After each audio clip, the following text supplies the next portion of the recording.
They say money can't buy class, but it can certainly buy silence. Or so Victoria Sterling thought. She was the queen of New York's high society, untouchable, arrogant, and vicious. She thought the world was her playground, and people like Chloe, a struggling waitress, were just dirt on her designer heels. But she made one fatal mistake. She underestimated the girl she tried to destroy. In a world of billion-dollar secrets, sometimes the person pouring your wine is the one holding the match. This is the story of how one humiliated waitress turned the tables and exposed a lie worth millions. You won't believe what she found in the trash. The Sapphire Lounge wasn't just a restaurant, it was an arena. Located on the 45th floor of a skyscraper in Midtown Manhattan, it was the kind of place where a salad cost more than a Honda Civic's monthly payment, and the air smelled of truffle oil and old money. For Chloe Bennett, it was just a paycheck, a desperate, necessary paycheck. At 24, Chloe was juggling 2 jobs and online classes for a paralegal certificate. Her shoes were worn down at the heels, her uniform was a size too big, and her patience was constantly running on fumes. But she needed this job. The tips at the Sapphire Lounge were life-changing, provided you could stomach the clientele. Tonight, the clientele included the Sterlings. Preston Sterling was a tech mogul, a man whose face had graced the cover of Forbes 3 times in the last decade. He was quiet, reserved, and looked perpetually exhausted. Beside him sat his wife, Victoria. Victoria Sterling was a masterpiece of cosmetic engineering and high fashion. She wore a crimson dress that looked like it was spun from liquid rubies, and her fingers were weighed down by diamonds that caught the low mood lighting. But while her exterior was flawless, her reputation was ugly. Staff members whispered about her in the kitchen. She was known for sending back water because it tasted too tap, and for snapping her fingers at servers like they were stray dogs. Chloe took a deep breath, adjusted her apron, and approached table 4. "Good evening, Mr. and Mrs. Sterling," Chloe said, forcing a polite smile. "May I start you off with some sparkling water or wine?" Victoria didn't look up from her phone. She was scrolling aggressively, her long, manicured nails clicking against the screen. Preston looked up, offering a weary, apologetic half-smile. "Sparkling water for the table, please, and a bottle of the 98 Cabernet." "Of course," Chloe said. She turned to leave, but Victoria's voice stopped her cold. It was a sharp, nasal sound, like a violin string snapping. "Wait." Chloe froze and turned back. "Yes, Mrs. Sterling." Victoria finally looked up. Her eyes were cold, scanning Chloe from head to toe with open disgust. "You have a stain on your collar. It's disgusting." Chloe instinctively touched her neck. It was a tiny spot of coffee from her morning shift at the diner.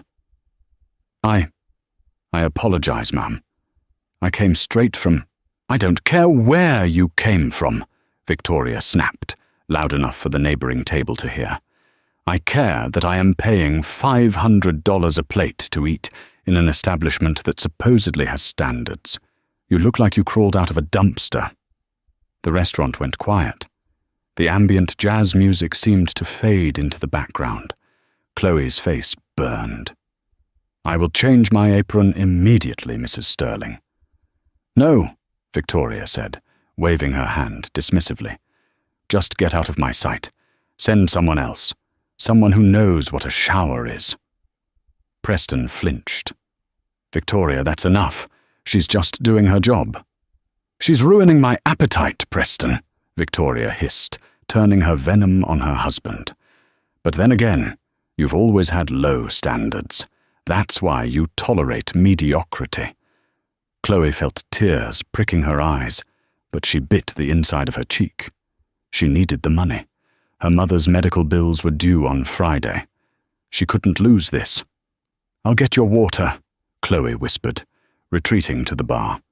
Her hands were shaking as she prepared the tray. The bartender, a sympathetic guy named Leo, gave her a look. "She's on a warpath tonight, Chloe. Just drop the drinks and run. Don't engage." "I know," Chloe muttered. "I just need to get through the shift." She balanced the heavy silver tray, carrying the expensive bottle of Cabernet and 3 crystal glasses.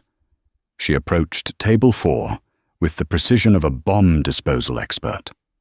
As she leaned in to place the wine glass in front of Victoria, the woman suddenly threw her arm out in an exaggerated gesture, ostensibly to point at something across the room. Smack! Victoria's heavy diamond bracelet collided with Chloe's wrist. The tray tipped. Time seemed to slow down. Chloe watched in horror as the bottle of 1998 Cabernet Sauvignon, worth $2,000, tumbled through the air. It shattered against the edge of the table, exploding in a spray of dark red liquid. The wine didn't just hit the floor, it drenched Victoria Sterling. The crimson liquid soaked into her crimson dress, making it look like a crime scene. It splashed onto her face, ruining her perfect makeup. Silence. Absolute, terrified silence enveloped the Sapphire Lounge. Then, the scream. "You stupid, incompetent little girl!" Victoria shrieked, standing up so fast her chair fell backward. She looked down at her drenched couture, her face twisting into a mask of pure rage. I'm so sorry," Chloe gasped, grabbing a napkin and instinctively reaching out to help dab the dress. "Don't touch me!" Victoria slapped Chloe's hand away hard. The sound echoed off the walls. "Do you have any idea how much this dress costs? It's worth more than your entire life. You did this on purpose." "No, you hit my arm. Are you calling me a liar?" Victoria's voice rose to a hysterical pitch. She turned to the manager, who was sprinting across the dining room. "Manager, get this trash out of here. She assaulted me. She threw wine on me." The manager, a spineless man named Mr. Henderson, looked between the furious billionaire's wife and the trembling waitress. He didn't care about the truth. He cared about the Sterling account. "Chloe!" Henderson barked. "Get out! Now!" "But Mr. Henderson, she hit my arm." "I said get out! You're fired!" Henderson yelled. "And don't think you're getting your tips. You're lucky if we don't sue you for the dry cleaning and the wine." Chloe looked at Preston. The billionaire was staring at the table, his jaw clenched, refusing to meet her eyes. He was too afraid of his wife to speak up. Defeated, humiliated, and jobless, Chloe untied her apron. She dropped it on the wine-stained floor. "You people," she whispered, her voice shaking but audible. "You think you can do anything?" Victoria sneered, wiping wine from her cheek. "We can. Now go back to the gutter where you belong." Chloe turned and ran. She ran through the kitchen, out the back door, and into the cold New York night, sobbing until her chest hurt. She didn't know that inside the restaurant, under the table amidst the shattered glass, something had fallen out of Victoria's clutch during her tantrum. A small, silver flash drive. And she didn't know that Leo, the bartender, had seen it. The next morning, Chloe sat in her tiny studio apartment in Queens, staring at her bank account balance on her phone. $42.18. She had rent due in 3 days. Her mum needed insulin, and she had just been fired from the highest-paying service job in the city. She buried her face in her hands. The image of Victoria Sterling's sneering face was burned into her mind. It wasn't just the firing. It was the cruelty. The way she had looked at Chloe, like she wasn't even human. A knock at the door made her jump. Chloe wiped her eyes and walked to the door, checking the peephole. It was Leo. She unlocked the door, confused. "Leo, what are you doing here? How do you know where I live?" Leo, a tall guy with messy hair and a leather jacket, looked nervous. He was holding a paper bag. "I looked up your address in the employee file before Henderson locked me out of the system. I quit, Chloe. You what? Chloe gasped, ushering him inside. Leo, that job pays the rent. Why would you quit? Because Henderson is a coward, and that woman is a monster, Leo said, pacing her small living room. I couldn't stay there after watching that. But that's not why I came. He reached into his pocket and pulled out a small metallic object. It was a silver USB drive, engraved with the initials VS. What is that?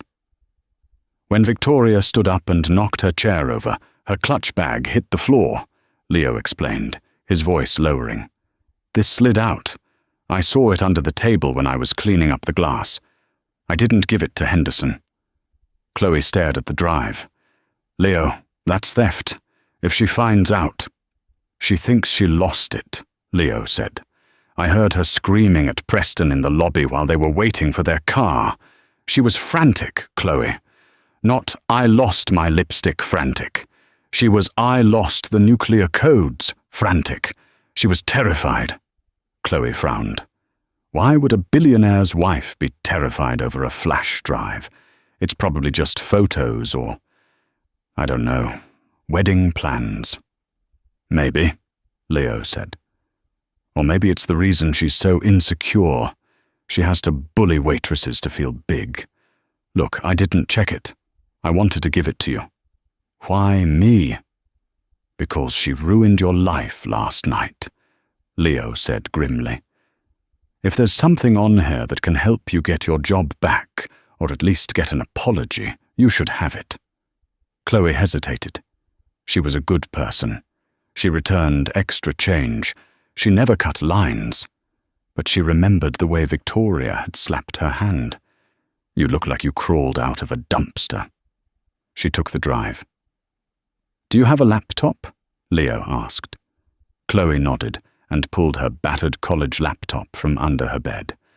She booted it up, the fan whirring loudly. She plugged the USB drive in.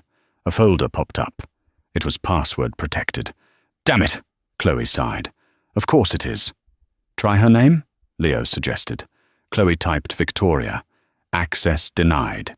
She tried Sterling. Access denied. She tried money. Access denied.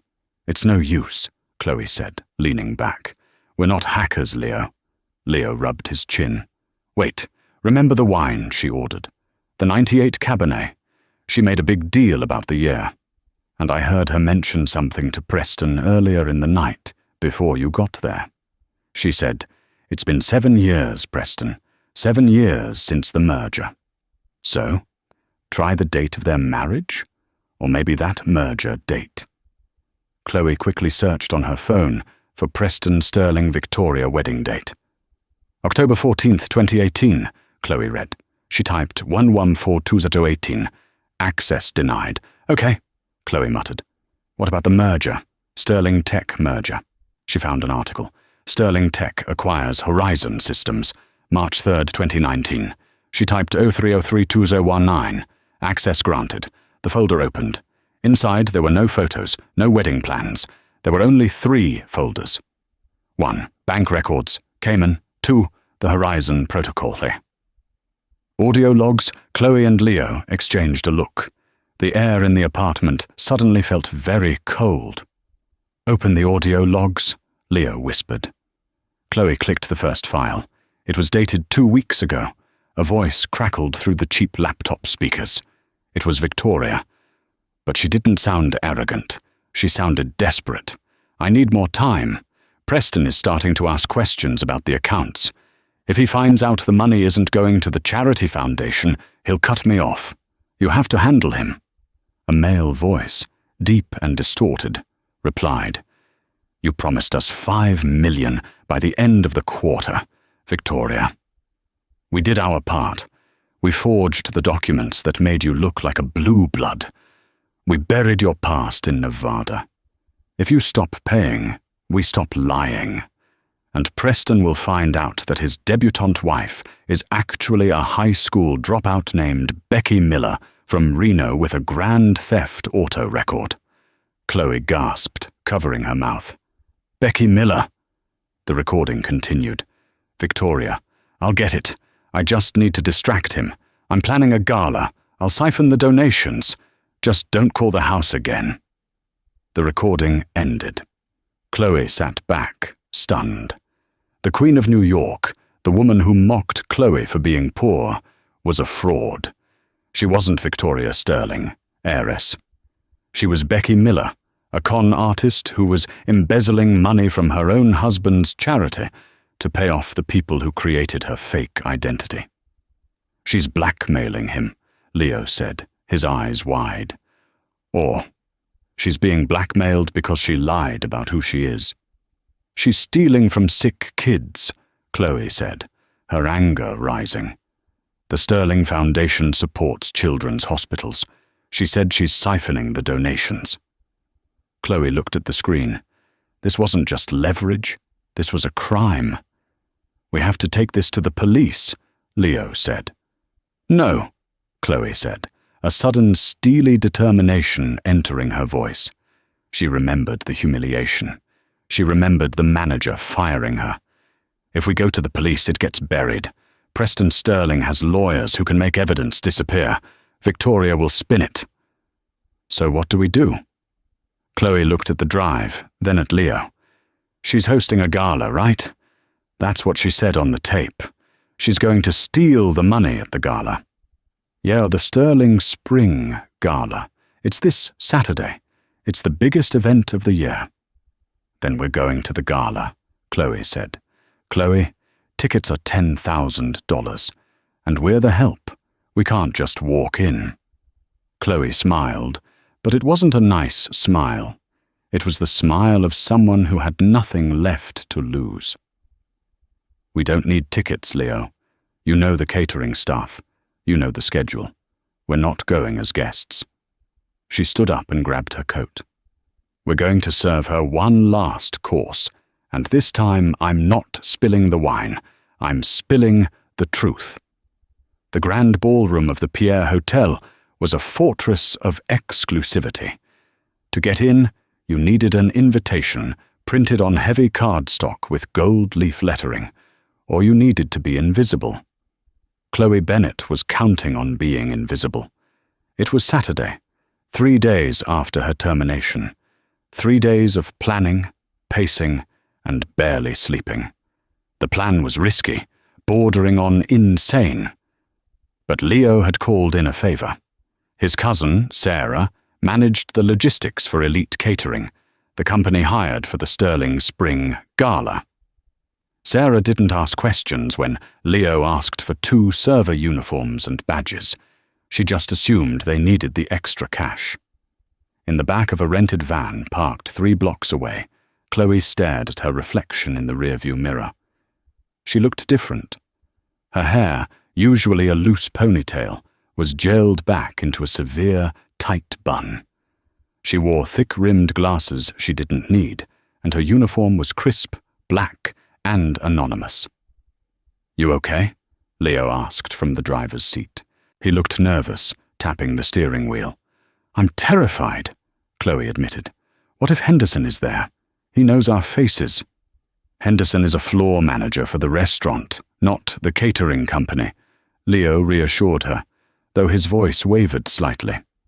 "He won't be managing the event. He might be there as a guest wrangler, but he'll be focused on the VIPs, not the servers passing out crab cakes. We just keep our heads down. I head to the audio-visual booth. You blend into the floor." Chloe touched the pocket of her trousers. The silver USB drive was there, burning a hole through the fabric. "And if we get caught?" "Then we get arrested for trespassing," Leo said grimly. "But if we succeed, we save a lot of people from being scammed, including Preston." Chloe nodded. She thought about Preston Sterling. In the last few days, she had read everything about him. He wasn't the monster his wife was. He had built his tech empire from a garage startup. He visited the children's hospitals his foundation supported. He looked sad in every photo, a man weighed down by a life he didn't seem to enjoy. He was being played for a fool by a woman who despised him. "Let's go," Chloe said. They exited the van and walked to the service entrance of the hotel. The air smelled of exhaust fumes and expensive perfume, a colliding mix of the city's two worlds. Security was tight. Men in earpieces checked IDs at the loading dock. Chloe held her breath as the guard scanned her badge. It was a fake Leo had doctored, using an old template, printed on a high-quality card printer at a local copy shop. Beep. Green light.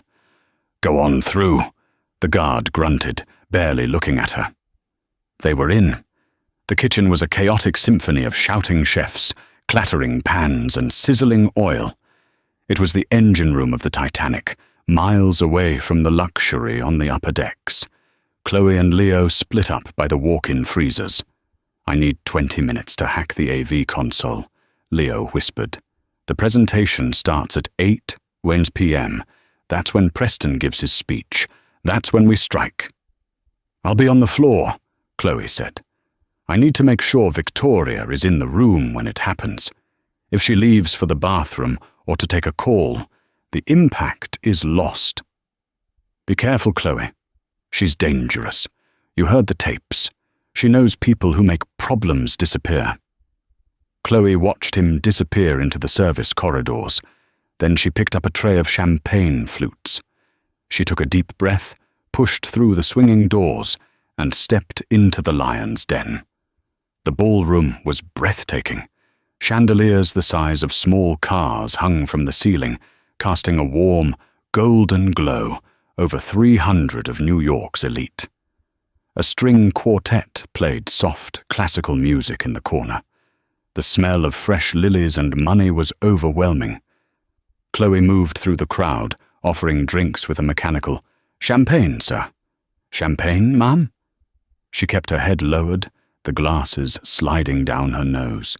She saw expensive watches, silk ties, and jewels that could feed a small country. And then she saw her, Victoria Sterling. She was standing near the center of the room, holding court. She wore a dress of shimmering silver scales, looking like a beautiful, deadly serpent. Her hair was piled high, and she was laughing, a high, tinkling sound that didn't reach her eyes. Preston stood beside her, looking uncomfortable in his tuxedo. He was nursing a scotch, his eyes scanning the room, as if looking for an exit. Chloe drifted closer, her heart hammering against her ribs. She needed to be close enough to gauge the situation, but far enough to remain unseen. She overheard a heavy-set man in a velvet suit talking to Victoria. "You must be so proud of the Foundation's work this year, Victoria. Raising $5 million is no small feat." "Oh, it's my passion, Charles," Victoria purred, placing a possessive hand on Preston's arm. "Preston provides the brains, but I provide the heart. We just want to give back." Chloe gripped the serving tray so hard her knuckles turned white. The heart. The woman didn't have one. "Darling," Victoria said, turning to Preston, "I need to freshen up before the speeches. Hold my drink." She thrust her glass at him without waiting for a response and turned toward the hallway leading to the VIP restrooms. Chloe panicked. It was 7:45 p.m. If Victoria stayed in the bathroom, she would miss the start of the video. Acting on instinct, Chloe placed her tray on a passing busboy's cart and followed Victoria. She kept a safe distance, moving through the crowd like a shadow. Victoria didn't go to the restroom. She walked past the ladies' room, down a quiet corridor, reserved for hotel staff and high-level guests, and slipped into a small, private meeting room.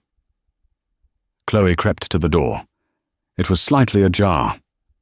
She heard Victoria's voice, hushed and venomous. "I told you, it's happening tonight. As soon as the donations clear, I'm transferring the cut." "Stop calling me." Chloe peered through the crack. Victoria was pacing, phone to her ear. "No, Preston suspects nothing. He's a pathetic, trusting puppy. Once I have the 10 million secured in the offshore account, I'm filing for divorce. I'll cite irreconcilable differences, take half his stock, and disappear to Monaco before he realizes the charity accounts are empty.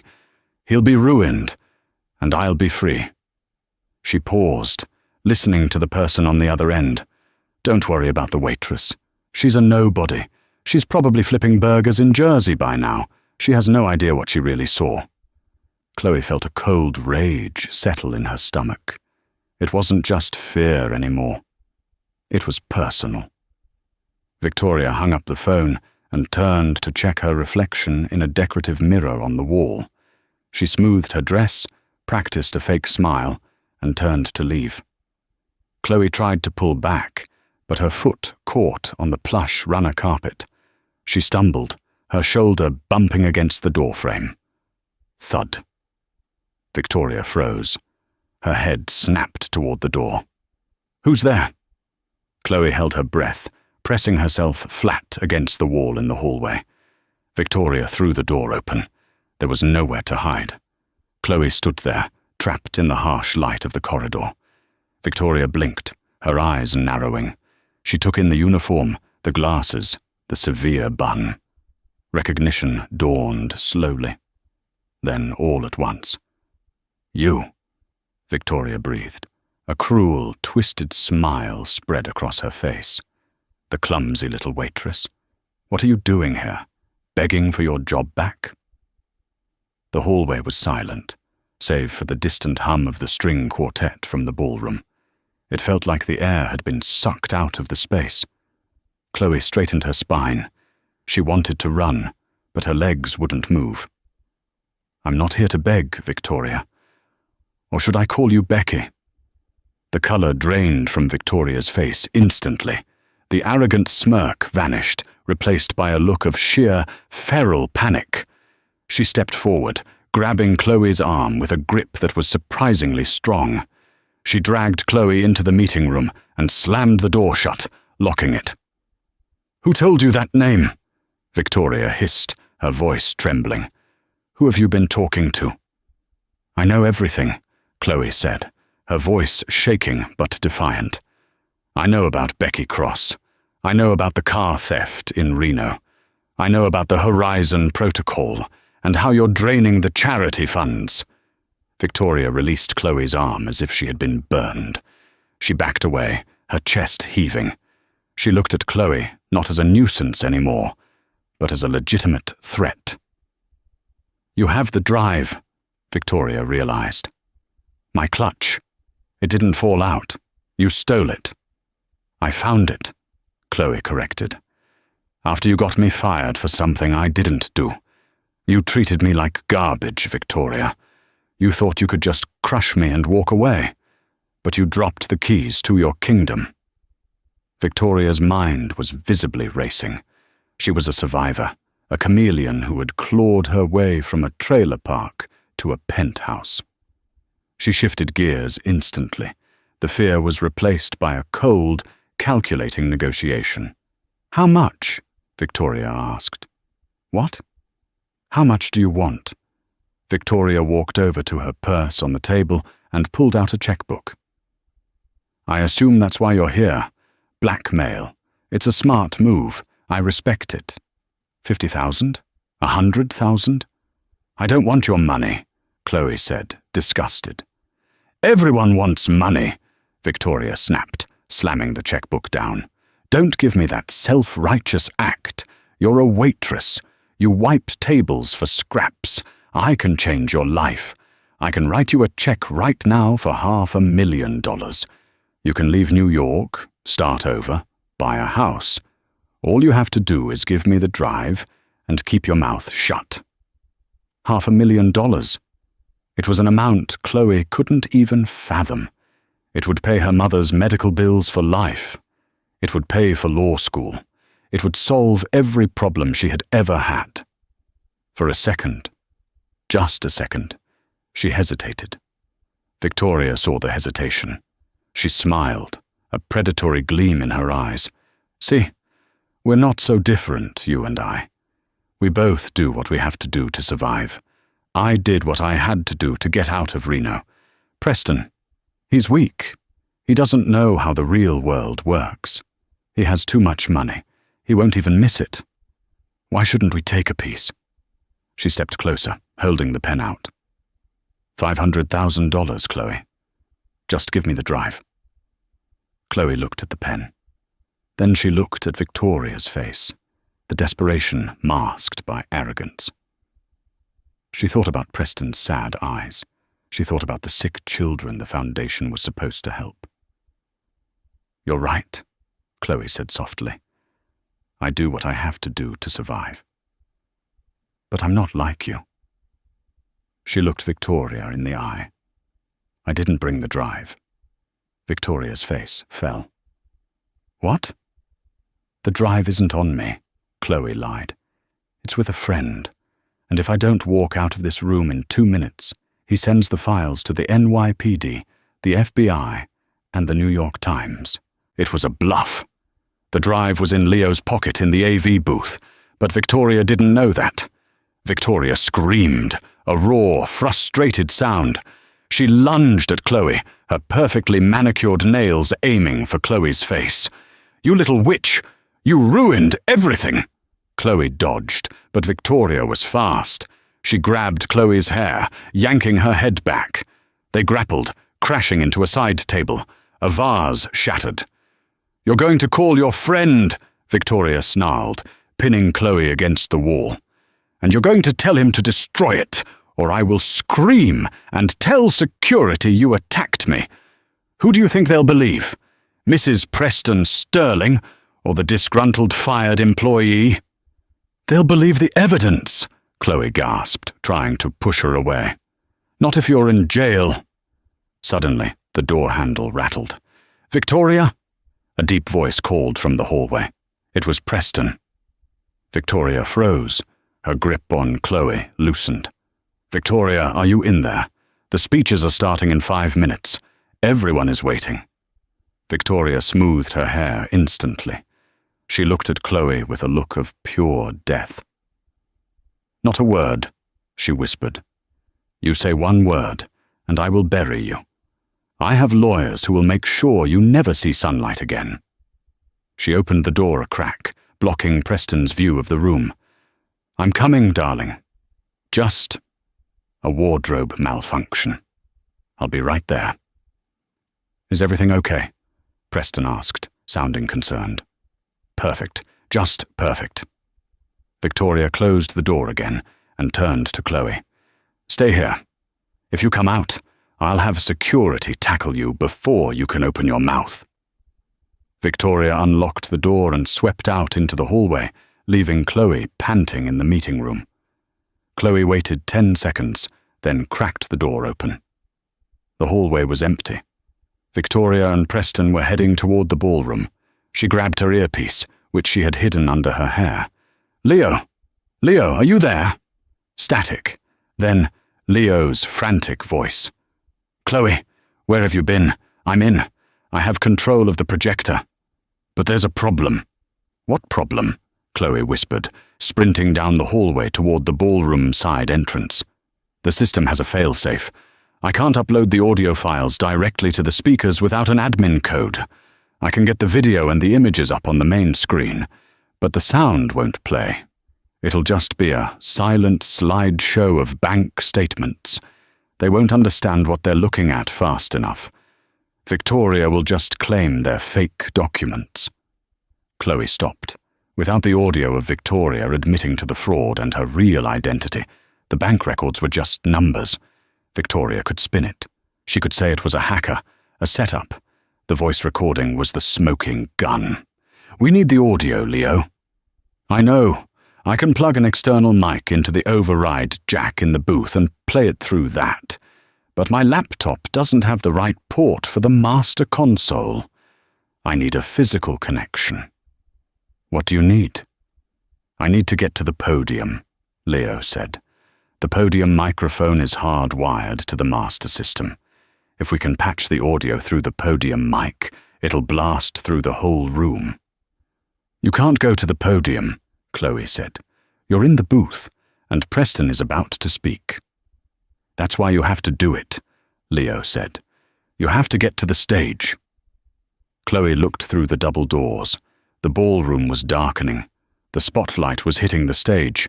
Preston Sterling was walking up the steps to the microphone. 300 people were applauding.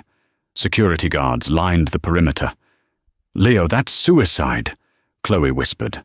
"I'll be tackled before I get within 10 feet of him." "I'll cut the lights," Leo said. "I can kill the house lights for 10 seconds. Total darkness. That's your window. Can you get to the stage in 10 seconds? Chloe looked at the distance. It was about 50 yards, through a crowd of billionaires. I don't know. Chloe, it's now or never. Preston is starting his speech. Victoria is sitting right there in the front row, smiling like she owns the place. Do we let her win? Chloe saw Victoria in the front row, clapping elegantly, looking up at her husband with fake adoration. She remembered the slap. She remembered the dumpster comment. She remembered her mum's tired face, counting pennies for insulin.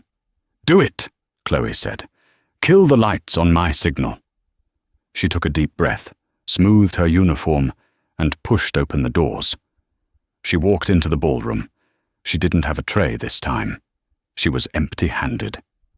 She moved down the side aisle, her eyes locked on the stage. Preston tapped the microphone. Thump, thump. The sound echoed through the massive hall. "Good evening, everyone," Preston began, his voice weary but kind. "Thank you for coming. Tonight is about truth. It's about transparency, and it's about helping those who cannot help themselves." The irony was thick enough to choke on. Chloe moved faster. She was 20 yards away. A security guard near the stage turned and looked at her, frowning. He started to step toward her. "Hey, you!" the guard whispered, harshly. "Staff area is back there." Chloe ignored him. She broke into a run. "Security!" the guard shouted. Heads turned. Victoria turned. Her eyes went wide when she saw Chloe sprinting toward the stage. She stood up, pointing. "Stop her! She's crazy! Stop her! Leo, now!" Chloe screamed into her earpiece. Click! The ballroom plunged into absolute pitch darkness. The chandeliers went out. The stage lights died. The room erupted in gasps and confused shouts. "Stay calm!" Preston's voice boomed over the mic. "Just a power outage." In the dark, Chloe didn't stop. She knew exactly where the stairs were. She blindly shoved past the security guard, who grabbed at her jacket but missed. She scrambled up the wooden steps of the stage. She could hear Victoria screaming in the dark. "Preston, get away from there! She has a gun!" "I don't have a gun!" Chloe shouted, her voice trembling but loud. She felt the wooden podium in front of her. She could hear Preston's breathing right next to her. "Who is that?" Preston asked, his voice shaking. "What do you want?" "I want you to listen," Chloe said, breathlessly. "Lights coming back in 3, 2, 1. Leo's voice counted down in her ear. Chloe grabbed the heavy gooseneck microphone and bent it down toward the phone she had pulled from her pocket. She hit play on the audio file just as the blinding spotlight slammed back on. The room was illuminated. Everyone froze. There was Chloe, standing next to a terrified Preston Sterling, holding her phone to the microphone. And then Victoria's voice, amplified to a deafening volume, filled the ballroom. "Preston is a pathetic, trusting puppy. Once I have the 10 million, I'll be free. I'm Becky Miller from Reno." The silence in the room was absolute. It was heavier than the darkness had been. Victoria stood in the front row, her hand covering her mouth, her face a mask of absolute horror. The audio continued. "I'll siphon the donations. Just don't call the house again." Chloe looked at Preston. He was staring at the speaker. Then he slowly looked down at his wife. The heartbreak in his eyes was replaced by something else. Clarification. The audio ended. Chloe stood back, waiting for the security guards to tackle her. But they didn't move. They were too busy looking at Victoria. "Preston," Victoria stammered. her voice small in the silent room. "Preston, that's AI. It's a deepfake. She made it up." Preston looked at Chloe. "Who are you?" "I'm the waitress your wife fired 3 days ago," Chloe said, her voice ringing out clearly. "She fired me because I spilled wine on her. But really, she fired me because she was afraid I saw this." She held up the silver USB drive. "This is hers. It has the bank records. It has the transfer protocols. And it has the proof that she isn't Victoria Sterling." Preston turned to Victoria. His face was unreadable, stone cold. "Is it true?" he asked softly. The microphone picked it up. "No!" Victoria shrieked, looking around at the hundreds of shocked faces. "She's a liar! Security! Arrest her!" "No," Preston said. His voice was like thunder. "Security! Stand down!" He walked to the edge of the stage and looked down at his wife. "Becky?" The use of the name hit Victoria like a physical blow. She flinched. "Preston, please," she begged, tears streaming down her face. Real tears this time. Tears of a woman watching her scheme disintegrate. "I love you. We can fix this. Let's just go home." "There is no home," Preston said. "Not for you." He turned to the head of security, a large man standing by the exit. "Lock the doors. Call the police." "You can't do this to me," Victoria screamed, losing all composure. She lunged toward the stage, her face twisted into ugly rage. "I made you interesting. You were a boring nerd before I came along. I deserve that money." The crowd gasped. It was the final nail in the coffin. Chloe exhaled, her legs giving way. She slumped against the podium. It was over, or so she thought, because Victoria Sterling, or Becky Cross, wasn't the type to go down without burning the house down with her. She reached into her purse. She didn't pull out a checkbook this time. She pulled out a small, pearl-handled pistol. "Nobody moves!" she screamed, pointing the gun wildly at the stage. "I am walking out of here, and nobody is going to stop me." The ballroom of the Pierre Hotel had been many things over the decades. A place of celebration, of business, of romance. But in that split second, as the spotlight gleamed off the barrel of the small pistol in Victoria Sterling's shaking hand, it became a cage. The silence was terrified, absolute. Even the air conditioning seemed to hold its breath. "Victoria," Preston said, his voice surprisingly steady given the gun pointed near his chest. He stood halfway between Chloe and his wife, a human shield in a tuxedo. "Put it down. It's over. You can't shoot your way out of this." "Don't tell me what I can't do," Victoria screamed. The carefully cultivated accent of a Manhattan socialite slipped, replaced by the raw, harsh cadence of her past life. "I did everything. I scrubbed floors. I lied. I starved. I clawed my way to this spot, Preston. I deserve to be here, not her." She swung the gun toward Chloe. Chloe pressed herself against the podium, her heart hammering against her ribs like a trapped bird. She looked at the woman she had envied just days ago.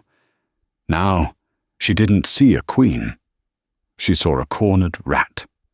"You don't deserve anything," Chloe said, her voice trembling but audible in the silent room. "You treat people like dirt because you're terrified they'll see the dirt on you." "Shut up!" Victoria shrieked. Her finger tightened on the trigger. "You ruined my life for a tip, a spilled glass of wine." "I ruined your lie," Chloe corrected. "Security," Preston shouted, taking a step forward. "Do something." The head of security, a man named Rousseau, was edging closer from the left, his hands raised. "Mrs. Sterling, please, lower the weapon. Nobody needs to get hurt." Victoria laughed, a jagged, broken sound. "Oh, it's too late for that. My face is on that screen with my bank records. My voice is playing on the speakers. I'm dead anyway. My life is over. And if I'm going down, I'm taking the little snitch with me." She leveled the gun at Chloe's head. In that moment, time seemed to fracture.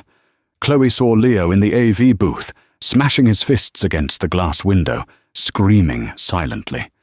She saw the guests diving under tables in a rustle of silk and satin, and she saw Preston Sterling move.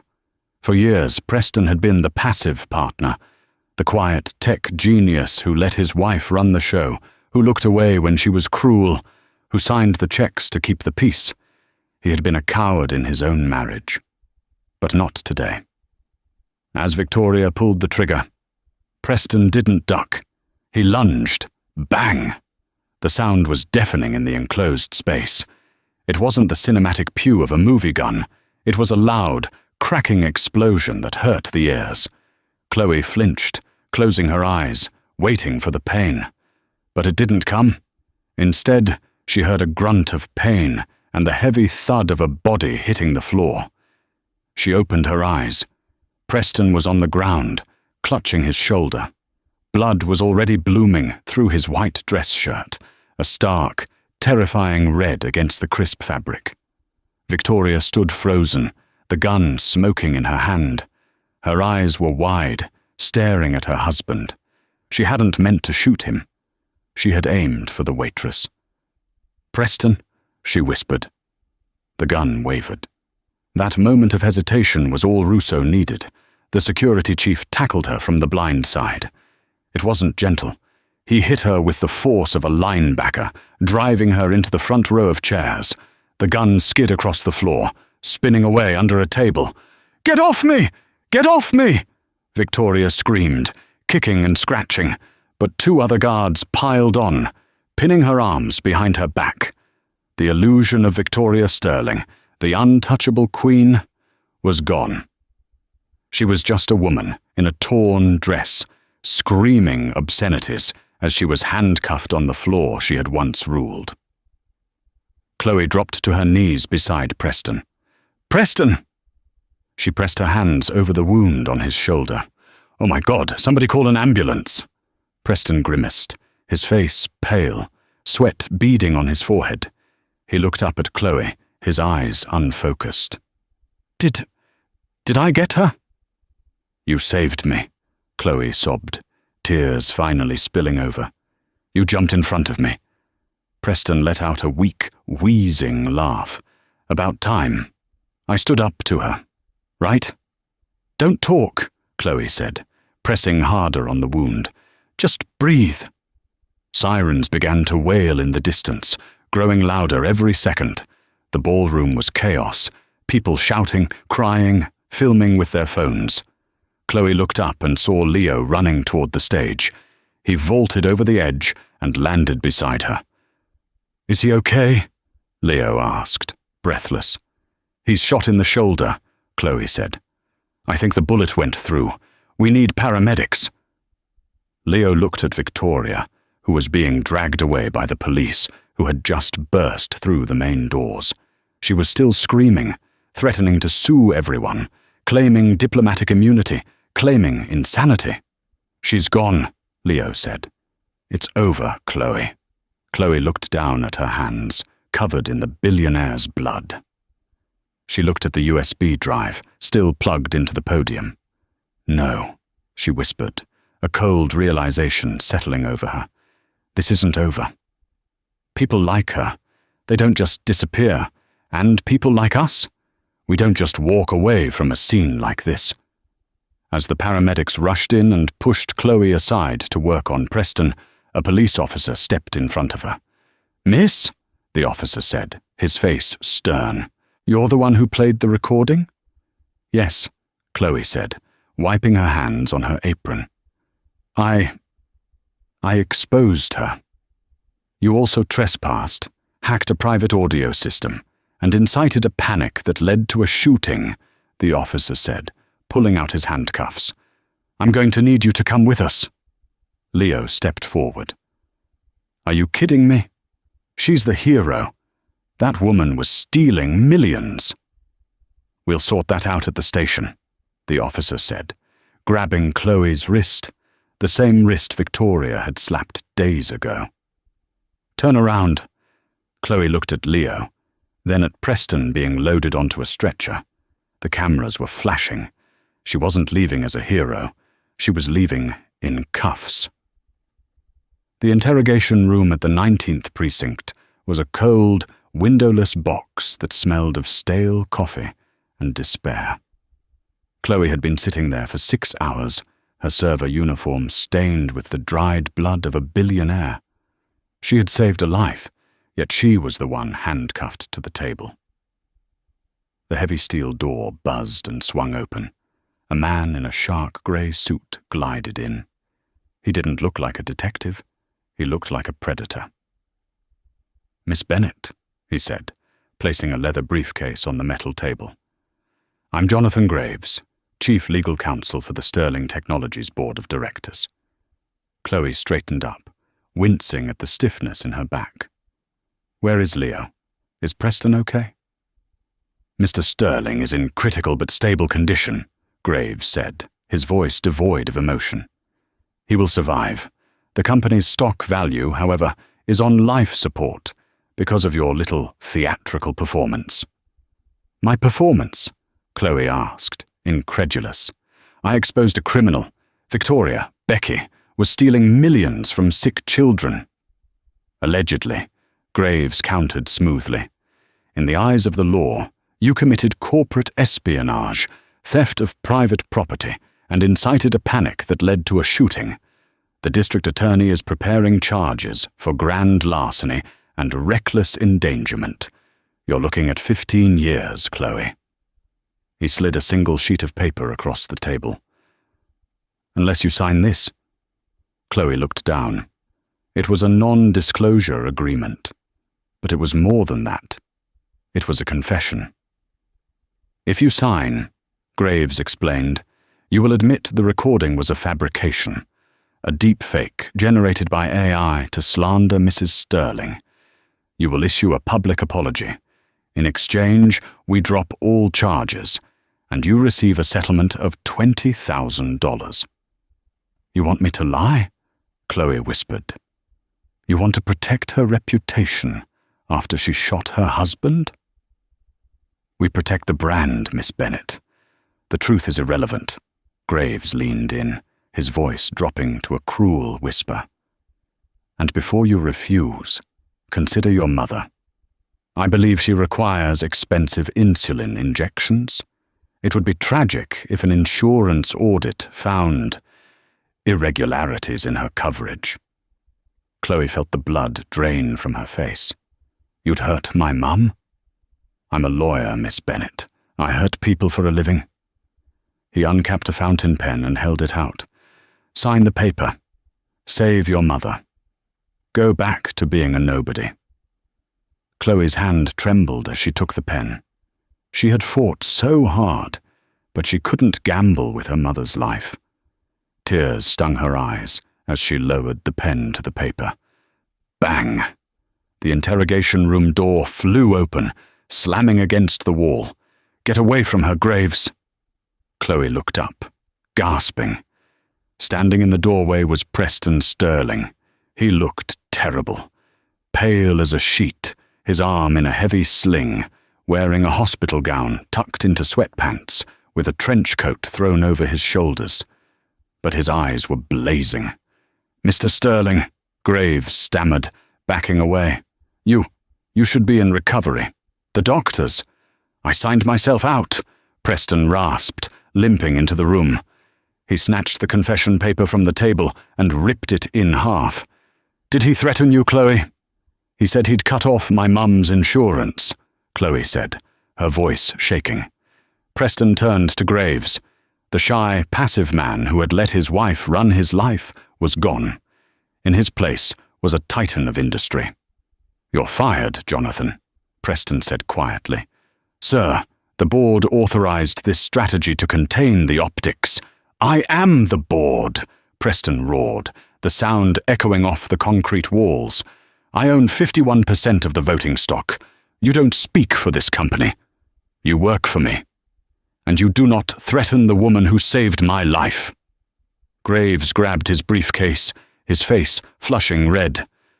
"You're making a mistake, Preston. The scandal will ruin you. "Get out," Preston pointed to the door, "and tell the DA I am declining to press charges. Chloe Bennett was acting as a whistleblower under my direct protection." Graves stormed out, slamming the door. Preston exhaled slowly, grimacing in pain as he slumped into the chair opposite Chloe. "Are you okay?" Chloe asked softly. "Better than I deserve." Preston managed a weak smile. He reached into his coat pocket with his good hand and pulled out the silver USB drive. "The police returned this to me. I listened to the rest of the files while I was waiting for the anesthesia to wear off. And it's worse than fraud, Chloe. Becky wasn't working alone. The audio logs reveal she was being handled by someone she calls the architect.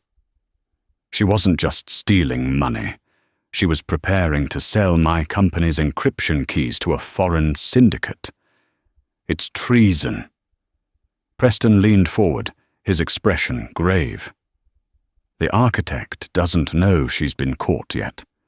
There is a meeting scheduled for tomorrow night. I need someone to go in there, wear a wire, and identify him so the FBI can make the arrest. I can't go. He knows my face." Chloe wiped her eyes. She looked at the torn confession paper on the floor. "You want me to go?" "I want to hire you," Preston corrected, "as a consultant. Double your waitress salary, full benefits and full protection. Will you help me finish this?" Chloe thought of Graves threatening her mother. She thought of Victoria's arrogance. She realized she wasn't afraid anymore. "Does the job come with dental?" she asked. Preston smiled. "Full dental." "Then let's go," Chloe said. "I have a meeting to attend." The Vesper room was a haze of cigar smoke and low tension, buried deep beneath a meat-packing plant. Chloe, wearing a sleek black dress provided by the FBI, sat at the designated booth. Her heart raced against the wire taped to her chest, but her face remained calm. "You're late," a voice growled from the shadows. A man stepped into the dim light, checking his watch. Chloe froze. It wasn't a stranger. It was Jonathan Graves, the lawyer who had tried to silence her at the precinct just hours ago. He wasn't just the company lawyer. He was the puppet master. "Mr. Graves," Chloe whispered, leaning into the hidden microphone. Graves stopped dead. His eyes narrowed as he recognized her. "You? Where is Victoria? Why are you here?" "She's gone," Chloe said, her voice steadying as she realized she held all the cards. "She told me everything. She told me about the encryption keys." Graves reached inside his jacket, his face twisting into a snarl. "You little pest! I should have crushed you when I had the chance." "It's over, Graves." Preston's voice crackled through Chloe's earpiece. "Move in." The doors burst open. "FBI! Nobody move!" Agents swarmed the room, weapons drawn. Graves froze, his hand half raised. As they slammed him against the table and cuffed him, he glared at Chloe with pure, unadulterated hatred. Chloe didn't flinch.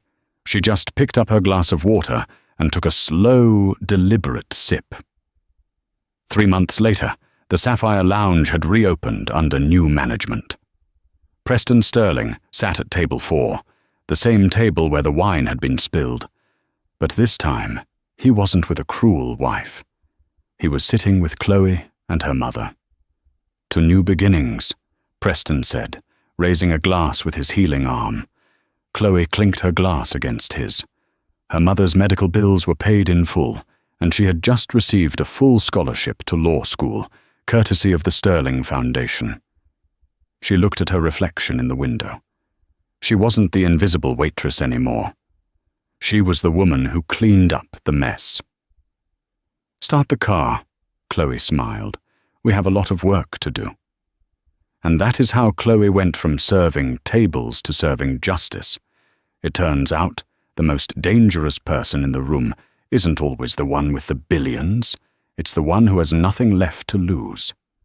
Victoria Sterling learned the hard way that you should always be kind to the people who handle your food, because you never know when they might serve you a slice of humble pie. What would you have done if you found that USB drive? Would you have taken the money or exposed the truth? Let me know in the comments below. If you enjoyed this story, please smash that like button, subscribe to the channel, and hit the bell icon so you never miss a twist. Thanks for watching, and see you in the next video.